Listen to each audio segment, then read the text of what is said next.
Bismillahirrahmanirrahim. Assalamu alaikum, my dear students. This is me, Bilal Ahmad, and you are watching my YouTube channel All Pak Forces. Students आज की video में इंशाल्लाह हम class 6 geography के unit number 1 के long question discuss करेंगे। तो आप लोगों ने वीडियो के साथ एंड तक जुड़े रहना है और वीडियो को कहीं से भी स्किप नहीं करना। So without wasting any time, let's start the video.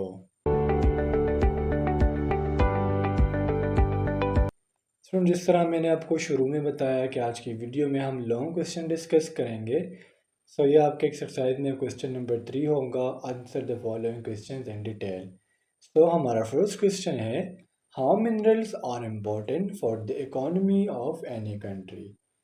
यानी इसमें जो मिनरल्स होते हैं, मादनियात होते हैं, ये किसी भी कंट्री के इकॉनमी के लिए, उसके पैसों के लिए क्यों ज़रूरी है। यानी इकॉनमी जिससे इनके हालात अच्छे हो सके।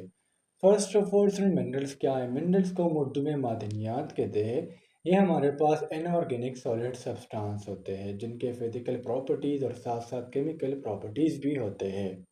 अब सुन, जो मिनरल्स के मोस्ट टू इम्पोर्टेंट से वो एक है as a source of income. क्योंकि इसमें इकॉनमी की बात हो रही है और इकॉनमी तभी स्ट्रॉन्ग होती है जब आपके पास इनकम पैसे बहुत ज़्यादा हो। और सेकंड चीज़ के इम्पोर्टेंस है वो है क्लीन एनर्जी ट्रांजिशन। तो फर्स्ट इम्पोर्टेंस को डिस्कस करते हैं। Metallic and non metallic minerals are important source of income for any country. Students, यहाँ से हमें ये अंदाज़ा लगता है कि मिनरल्स के हमारे पास टू टाइप्स है, मेटालिक एंड नॉन मेटालिक। तो दोनों जो मिनरल के टाइप्स है, चाहे वो मेटालिक हो या नॉन मेटालिक हो, किसी भी कंट्री के इनकम के लिए, पैसों के लिए बहुत ज़्यादा ज़रूरी है। गोल्ड, कॉपर, आयरन और silver, lead, zinc, uranium, manganese ETC. Students, ये मिनरल्स के कुछ टाइप्स है जिसमें gold, copper, iron, silver, lead. इसमें से जो मोस्ट इम्पोर्टेंट है वो है गोल्ड। यानी आपका जो सोना है, आजकल आपने देखा होगा राउंड अबाउट 2 लाख प्लस 1 तोला बिक रहा है। तो खुद सोचे, अगर किसी कंट्री में गोल्ड बहुत ज़्यादा हो तो उसकी इकॉनमी कितनी स्ट्रॉन्ग होगी। तो इसलिए कहते हैं कि मिनरल्स जो है किसी भी कंट्री की इकॉनमी के लिए बहुत ज़्यादा ज़रूरी है। अगर हम लेड की बात करें तो बैटरीज वगैरह में यूज़ किया जाता है। आयरन की बात करें तो उसमें जितने भी तामीराती बिल्डिंग्स वगैरह होते हैं तो उसमें ज़्यादातर आयरन यूज़ किया जाता है। All of these minerals are originated in different types of rocks. आपने जो मिनरल्स है ये आसमान से नहीं आते, बल्कि आपकी ज़मीन पर जो चट्टानें प्रेजेंट होती है ये वहाँ से ऑब्टेन किए जाते हैं। सेकंड इम्पोर्टेंस इसका है mineral for the clean energy transition. The productions of minerals such as graphite, lithium and cobalt could meet the growing energy demand for clean energy technologies। इसमें जितनी भी क्लीन एनर्जी टेक्नोलॉजीज है, अगर हम minerals जैसे कि ग्रेफाइट, लिथियम और cobalt को प्रोड्यूस करें तो इससे क्या होगा, जो एनर्जी की डिमांड होगी क्लीन एनर्जी टेक्नोलॉजीज के लिए वो पूरी होंगी। सेकंड क्वेश्चन की तरफ आते हैं। Which type of rocks are located in Pakistan, discuss their distribution. Pakistan में कितनी किस्म के चट्टानें पाई जाती है और इसकी डिस्ट्रीब्यूशन, यानी इसका लोकेशन कहाँ कहाँ पर है, ये कौन कौन सी जगह पर पाई जाती है। तो आंसर की तरफ आते हैं। Some extensively found rocks of Pakistan as follows. Pakistan में चट्टानों की जो डिफरेंट टाइप्स है वो ये है। फर्स्ट है साल्ट, यानी नमक की चट्टानें। Pakistan is blessed with millions of tons of rock salt reserves. इसमें पाकिस्तान में सबसे ज़्यादा चट्टानें जो पाई जाती है वो नमक की चट्टानें होती है। The largest reserve of rock salt is in Khewra, Jhelum. अब सुन, जो पाकिस्तान में नमक की चट्टानें पाई जाती है, इसकी जो लार्जेस्ट रिजर्व है, यानी जो सबसे ज़्यादा ज़हीरा है वो है केवड़ा में। और केवड़ा कहाँ पर है, ये है झेलम में। सेकंड रॉक की जो टाइप है वो है limestone. Limestone is a type of sedimentary rock which is mostly found in northern and western mountain areas of Pakistan. तो लाइमस्टोन ये सेडिमेंट्री रॉक की एक टाइप है। रॉक्स की हमने डिफरेंट टाइप्स पढ़ी थी, sedimentary rock, metamorphic rocks and Ignatius rocks. तो जो लाइमस्टोन है ये सेडिमेंट्री रॉक की एक टाइप है जो नॉर्दर्न और वेस्टर्न एरियाज ऑफ पाकिस्तान में पाई जाती है। Its major reserves are there in Daud Hill, Wah and Dera Ghazi Khan, Rohri and Hyderabad, Kohat and Nowshera and Sibi and हुसदार।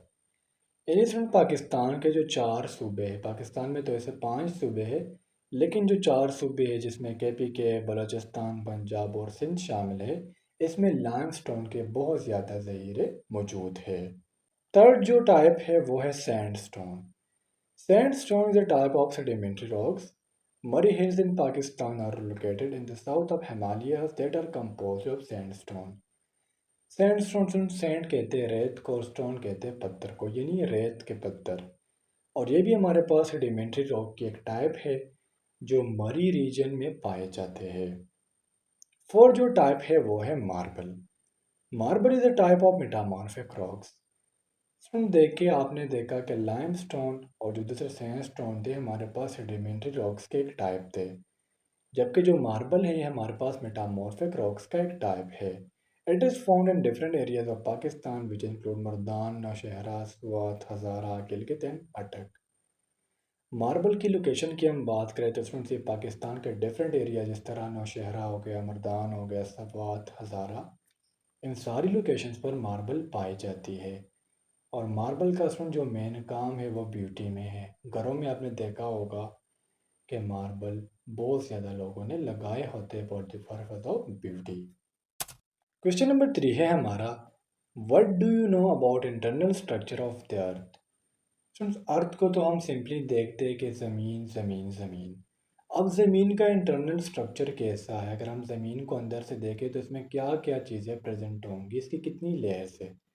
So internal structure of the earth, the structure of the earth is divided into 4 major components. तो basically हमारे पास 3 major components है, जिस तरह crust, mantle and core. फिर core को 2 में divide किया गया है, inner core and outer core. So because of this मैंने लिखा हुआ है कि अर्थ के मेजर 4 कंपोनेंट्स है। फर्स्ट ऑफ ऑल हम डिस्कस करते हैं क्रस्ट को। अर्थ क्रस्ट क्या है? Outermost part of the earth at which oceans and continent exist is known as earth crust. Friends, अगर हम सिंपली बात करें तो जिस ज़मीन पर हम रह रहे, ज़मीन का बाहर वाला हिस्सा जिस पर हम रह रहे, जिस पर हम अपनी सब्जियां उगा रहे, जिस पर हम अपनी लाइफ गुजार रहे, इसे हम अर्थ क्रस्ट कहते हैं। Its depth varies from about 16 kilometre to 40 kilometre due to uneven distribution of physical features on the earth. Friends, अगर हम इसकी डेप्थ की बात करें, अगर हम ज़मीन को खोदना स्टार्ट करें और हम 16 किलोमीटर से लेकर 40 किलोमीटर तक नीचे जाए, तो इसे हम अर्थ क्रस्ट कहते हैं। फिर अर्थ क्रस्ट हमारे पास 2 पार्ट्स में डिवाइड है, एक है कॉन्टिनेंटल क्रस्ट और एक है ओशियानिक क्रस्ट। अब हम नीचे डिस्कस करते हैं कि कॉन्टिनेंटल क्रस्ट क्या है और ओशियानिक क्रस्ट क्या है। अगर हम कॉन्टिनेंटल क्रस्ट की बात करें, it consist of various land masses known as continent. तो कॉन्टिनेंट हम किसे कहते हैं? कॉन्टिनेंट हम ऐसी जगह को कहते हैं जो खुश्क हो। यानी अब जिस टाइम पे हम अपने घर में बैठे हैं ना, ये एक कॉन्टिनेंट है। और कॉन्टिनेंट की जगह पर जो क्रस्ट प्रेजेंट होगा उसे हम कॉन्टिनेंट क्रस्ट कहेंगे। सिंपली सी बात है।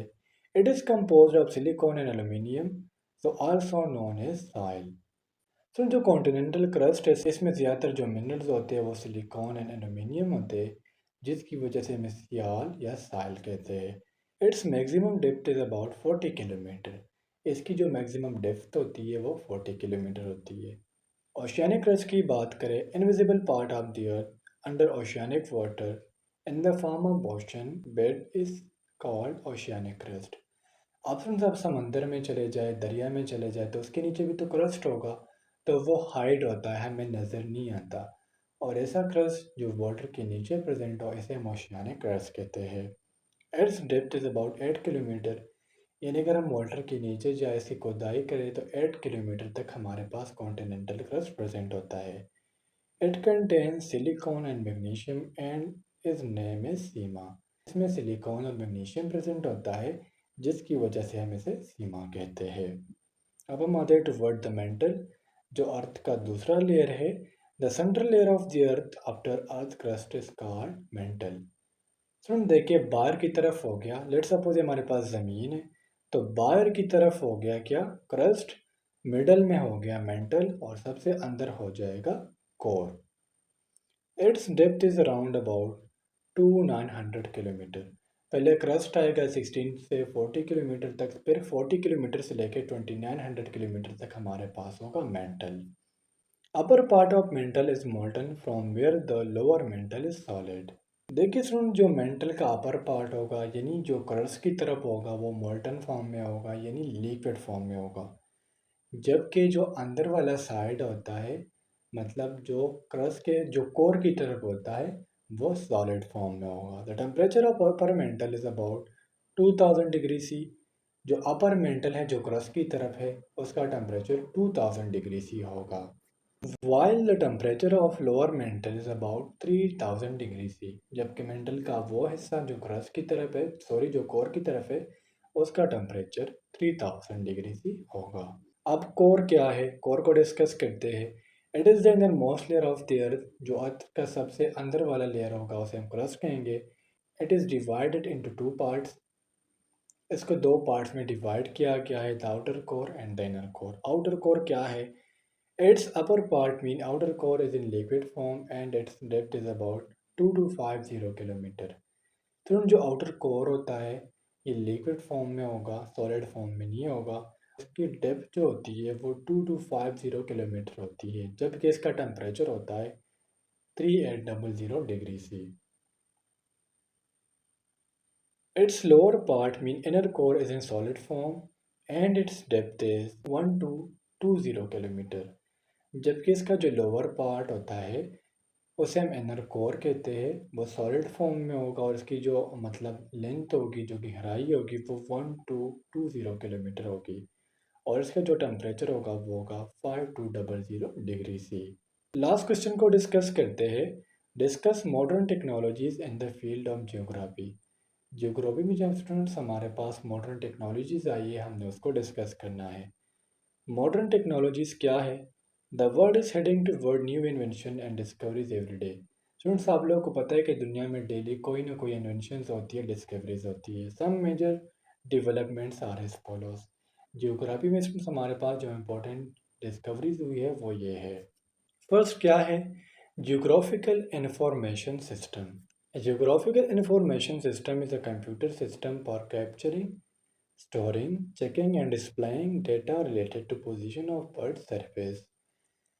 यानी स्टूडेंट जियोग्राफिकल इंफॉर्मेशन सिस्टम हमारे पास एक ऐसा कंप्यूटराइज सिस्टम है। कंप्यूटराइज सिस्टम से मुराद ये कंप्यूटर के ज़रिए कंट्रोल किया जाता है, किस लिए, ताकि ज़मीन पर अर्थ सरफेस पर जितने भी होने वाली एक्टिविटीज़ है उनको कैप्चर कर सके। तो एक सिंपल सा डेफिनेशन था जियोग्राफिकल इंफॉर्मेशन सिस्टम का। सेकंड है remote sensing. Remote sensing is monitoring of physical properties of any area through radiations. Student देखिए उसमें कंप्यूटर इन्वॉल्व था, अब रिमोट सेंसिंग में क्या होगा, इसमें रेडिएशंस इन्वॉल्व होंगे। किसी भी जगह के फिजिकल प्रॉपर्टीज़ को देखने के लिए जो सा टेक्निक यूज़ किया जाता है जियोग्राफी में वो है remote sensing. Useful information is collected by satellites in the form of images. अब हम ये जो रेडिएशन है कहाँ से आएंगे, सैटेलाइट से आएंगे, इसलिए जो यूज़फुल इन्फॉर्मेशन है, जो हम इंफॉर्मेशन है किसी जियोग्राफी के बारे में, वो सैटेलाइट्स के ज़रिए ऑब्टेन किए जाएंगे in the form of images. These images are then proceed to extract required information using GIS। अब इनमें जो इम्पोर्टेंट इंफॉर्मेशन होंगी उसको एक्सट्रैक्ट किया जाएगा, ले लिया जाएगा with the help of GIS। Next technology है Google map. It is another internet-based utility that provides information about different sites, road network, traffic condition, and different geographical regions। देखिए Google map क्या है, आपने कई जगह पर जाना हो, आपको उस चीज़ का एग्जैक्ट लोकेशन ना पता हो, आपको रोड्स का ना पता हो, देखिए रोड नेटवर्क यानी ये रोड कहाँ जा रही है आपको ये ना पता हो, ट्रैफिक कंडीशंस एक जगह पर एक रोड पर कितनी कंडीशन होगी, कौन सा ट्रैफिक होगा, तो इन तमाम चीज़ों को देखने के लिए आपको गूगल मैप यूज़ करना पड़ेगा। गूगल मैप कहाँ पर होता है, फ़ोन में भी प्रेजेंट होता है, लैपटॉप कंप्यूटर सब जगह पर गूगल मैप प्रेजेंट होता है। लास्ट है global positioning system. The global positioning system is a network of satellite and receiving devices used to determine the location of something on Earth. GPS receive provide location latitude, longitude and altitudes. Students आपने GPS का नाम सुना होगा। जब हम ऊपर से phone को स्क्रॉल करते हैं तो ऊपर जीपीएस का एक ऑप्शन हमें दिया जाता है जिसे हम सिंपली लोकेशन कहते हैं। अब जीपीएस इसलिए यूज़ किया जाता है स्टूडेंट्स ताकि हम ज़मीन पर किसी भी चीज़ को इजीली डिटरमाइन कर सके। जिस तरह से अगर हमने कहीं पर जाना हो, ये same to same Google map की तरह वर्क करता है। आपको किसी जगह का एग्जैक्ट लोकेशन ना पता हो तो आप जीपीएस को यूज़ कर सकते हो। और दूसरी बात, जीपीएस में ये चीज़ अच्छी है कि ये लैटिट्यूड, लॉन्गिट्यूड, एल्टीट्यूड जहाँ पर भी आप हो ये आपको सिग्नल देगा, एक प्रॉपर मैप देगा। तो सुनते थे आज का हमारा जियोग्राफी का यूनिट नंबर 1। उम्मीद करता हूँ आपको आज के क्वेश्चंस क्लियर हुए होंगे। स्टूडेंट्स, कोई भी कन्फ्यूजन हो, कोई भी डाउट हो तो बिना डरे बिना हिचकिचाए आप मुझसे कमेंट सेक्शन में पूछ सकते हो। इंशाल्लाह अगले वीडियो में मिलते हैं। तब तक के लिए मुझे इजाज़त दीजिए। मुझे अपने दुआ में याद रखिए। अल्लाह हाफिज़।